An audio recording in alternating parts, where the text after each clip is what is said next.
Starting lethal mode on Ghost of Yotei feels like stepping straight into a punishment chamber. Enemies can kill you in just one or two swings, parry windows feel almost non-existent, and even regular enemies can feel scarier than end-game bosses from other games. But remember, you're not the only one who dies faster. Enemies do too. And that balance makes for an immersive experience, and it makes lethal one of the best hard modes in gaming. Quick note before we start. This guide has no story spoilers. I will only mention locations and mechanics that you'll encounter in the first area. My goal is to show you a smart early path that will help you get started on your playthrough.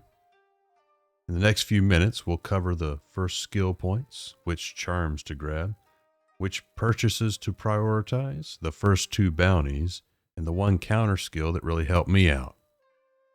After the prologue, your first stop is home.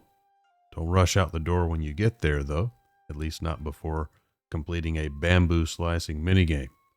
Every time you see one of these minigames while you're exploring, be sure to complete it. This is how you increase your spirit meter, which are those yellow circles in the HUD that enable healing and special moves. Try to hit 4 spirit circles early by finding more bamboo trials around the Yotei Grasslands. Next, pull out your spyglass. This tool will allow you to highlight altars, shrines, and landmarks you might miss otherwise. If you look south from home, you'll find a shrine trail. You should go there as soon as possible for a charm that will increase the amount of upgrade materials that you'll be getting while exploring. Altars are your skill points. The first 5 I'd recommend for lethal are Perfect Parry, which is so good it's non-negotiable. Roll, which is great for mobility and probably a familiar mechanic for most of you. Disarm Counter, which turns enemy disarms against them. Heavenly Slash, a non-blockable attack that does increased damage against staggered enemies. And Onryo Strike, which is expensive at 3 spirit to use, but can absolutely trivialize some of the early fights that you'll be going through. Your first main objective is the Old Inn. If you clear that out, it'll unlock vendors. You'll get the Bowyer, the Armorer, and the Cartographer. The Cartographer sells 2 maps for 50 coin each. These reveal altar locations. You should grab those. I would say your priority purchases here would be the short bow first, both of those maps, and then the longbow will come later once you've saved around 2,000 coin. The short bow is really good for crowd control early on. On lethal, you don't want multiple enemies swinging at you at one time. With the short bow, you can kite, thin out groups, and create openings. Just north of the inn, you can rescue a traveling charm vendor. One of his best early charms is Confident Strikes. It gives you a chance to gain 1 spirit when staggering enemies with your katana. Since you'll be relying heavily on your katana in this first area, this charm just makes sense. Eventually, you'll want to head toward Mount Yotei in the west. This is where the main quest will unlock a second weapon for you. You'll also find 2 charms and another altar in that vicinity. The Mount Yotei Shrine is a bit of a trek to get through, but it's worth it for a skill point and 2 strong early game charms. Once that's done, it's a good idea to continue to explore, clear camps, and start thinking about doing some bounties to build up coin and resources for purchases and upgrades.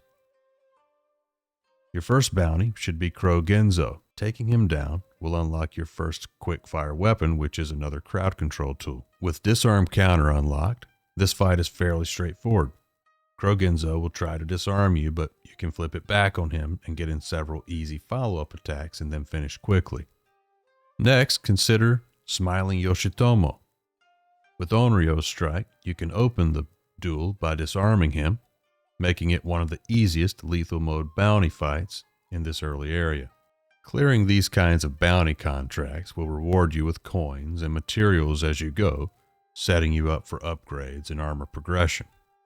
For armor, you've got 2 strong early options. First, if you complete all those Yotei Grassland bounties, Kojiro, the bounty broker, will then unlock a special contract. Finishing that contract will reward you with the Bounty Master Armor. It removes regular parries, but massively buffs Perfect Parry and Perfect Dodge windows. For the second option, you'll need to head to the Ishikari Plains. There, you'll find Ugetsu, the storyteller.